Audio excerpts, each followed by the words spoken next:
नमस्ते छात्रों, मैं प्राध्यापक विशाल वाबड़े आपका इस वीडियो में हार्दिक स्वागत करता हूं।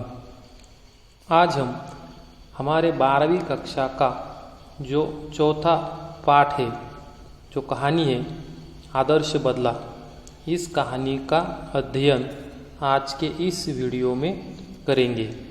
तो यहाँ पर हम देख सकते हैं कि हमारे पाठ्य पुस्तक का पन्ना नंबर 16 पर 4 नंबर की यह कहानी है आदर्श बदला। इस कहानी के लेखक है सुदर्शन जी। तो यहाँ पर इस आदर्श बदला कहानी के माध्यम से आदर्श बदला, बदला का अर्थ है प्रतिशोध। तो यहाँ पर बहुत ही खूबसूरत कहानी हमारे सामने सुदर्शन जी ने प्रस्तुत की है। तो यहाँ पर इस कहानी के जो लेखक है सुदर्शन जी, लेखक का परिचय हमें प्राप्त करना महत्वपूर्ण है। इसलिए हम पहले पाठ की शुरुआत करने से पहले, इस कहानी की शुरुआत करने से पहले लेखक का परिचय प्राप्त करेंगे। उसके बाद लेखक की प्रमुख कृतियाँ, उसके बाद विधा का परिचय और बाद में पाठ का परिचय। और इन सब जानकारियों के बाद हम पाठ का प्रारंभ करेंगे। तो यहाँ पर आदर्श बदला यह सुदर्शन जी की कहानी है। सुदर्शन जी के बारे में यहाँ पर जानकारी दी हुई है। तो सुदर्शन जी का जन्म 29 मई 1895 को सियालकोट में हुआ।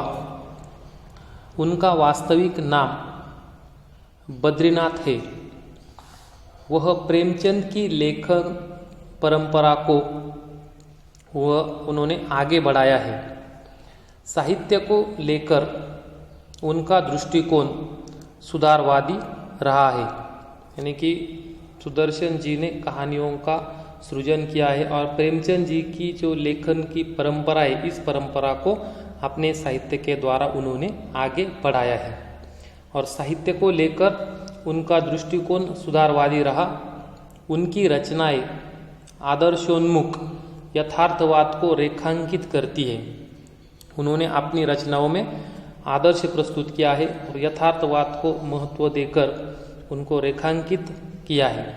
साहित्य सृजन के अतिरिक्त वह हिंदी फिल्मों की पटकथाएं और गीत भी उन्होंने लिखे हैं। यानी कि साहित्य का सृजन वह करते रहे, उसके साथ साथ हिंदी फिल्मों की पटकथाएं लिखने का भी काम उन्होंने किया और हिंदी फिल्मों के गीत भी उन्होंने लिखे।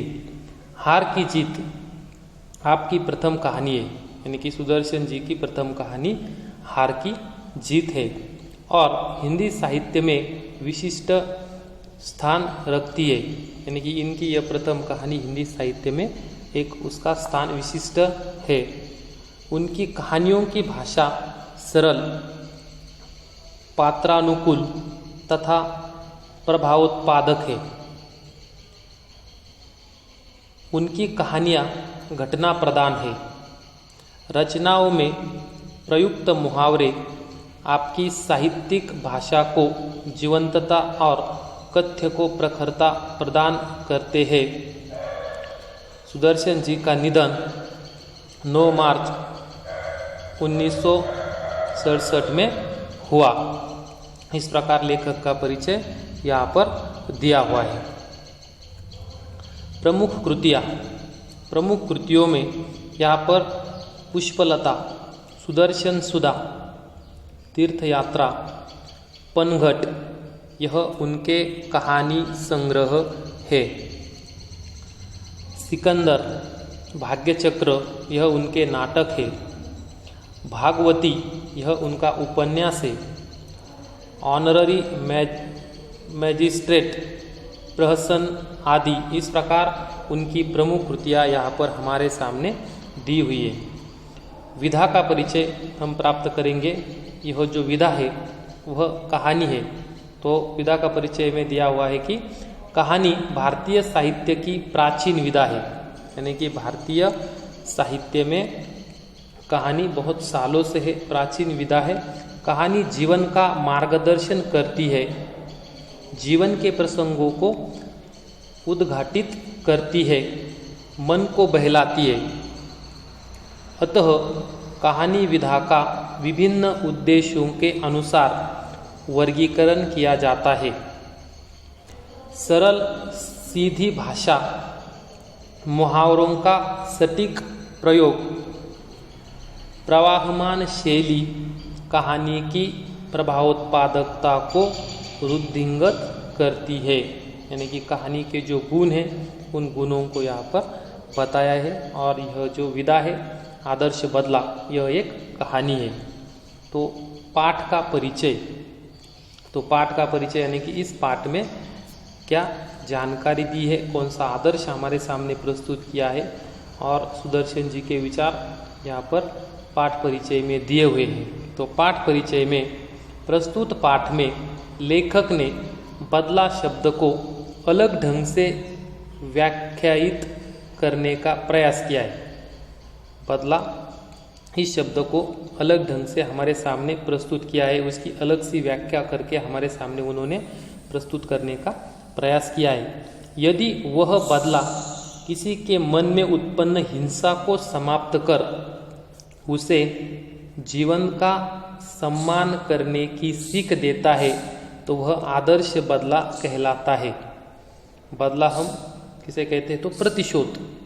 जिसने भी हमें दुख पहुंचाया है तो उसके प्रति हम जो लेना चाहते हैं वह प्रतिशोध है, जो बदला है। लेकिन बदले को यहाँ पर अलग ढंग से हमारे सामने प्रस्तुत किया है। यानी कि लेखक कहते हैं कि यदि वह बदला किसी के मन में उत्पन्न हिंसा को समाप्त कर उसे जीवन का सम्मान करने की सीख देता है तो वह आदर्श बदला कहलाता है। इस आदर्श बदले के माध्यम से यहाँ पर बैजू बावरा इन्होंने किस तरह से गान विद्या का अध्ययन करके, तपस्या करके किस तरह से अपने पिता के बदले को यानी कि उन्होंने पूरा किया, यह यहाँ पर इस कहानी के माध्यम से हमारे सामने प्रस्तुत किया है। तो बचपन में बैजू अपने पिता को भजन गाने के कारण तानसेन की क्रूरता का शिकार होता हुआ देखता है, परंतु वही बैजू तानसेन को संगीत प्रतियोगिता में पराजित कर उसे जीवनदान देता है और संगीत का सच्चा साधक सिद्ध होता है। कलाकार को अपनी कला पर अहंकार नहीं करना चाहिए। कला का सम्मान करना कलाकार का परम कर्तव्य है। तो बैजू बावरा के माध्यम से आदर्श बदला किस प्रकार से लिया गया, इसकी जानकारी यहाँ पर इस कहानी के द्वारा हमारे सामने प्रस्तुत की है। किस तरह से अपने पिता को भजन गाने के कारण तानसेन की क्रूरता का शिकार होता हुआ बैजू ने देखा और उसने अपने मन में बदला लेने की ठान ली। और वह किस तरह से बाबा हरिदास के द्वारा दिए गए उपदेशों के द्वारा, ज्ञान के द्वारा, गान विद्या के द्वारा तपस्या करके अपना बदला किस तरह से तानसेन से वह लेता है। यह एक यथार्थवादी कहानी हमारे सामने लेखक सुदर्शन जी ने प्रस्तुत की है।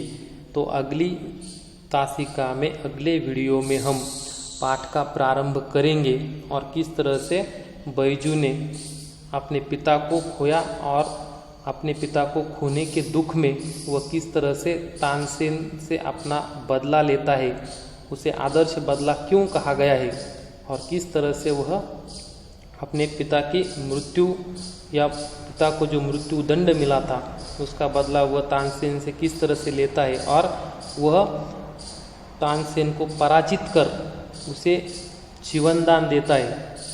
यानी कि जो कलाकार है वह अपनी कला पर अहंकार उसे नहीं करना चाहिए और कला का सम्मान करना कलाकार का परम कर्तव्य है। यह बात यहाँ पर इस कहानी के माध्यम से हमें समझाने का प्रयास लेखक सुदर्शन जी ने किया है। तो अगली वीडियो में हम पाठ का प्रारंभ करेंगे और पाठ का प्रारंभ करते करते इस पाठ का अध्ययन करेंगे। नमस्ते, धन्यवाद।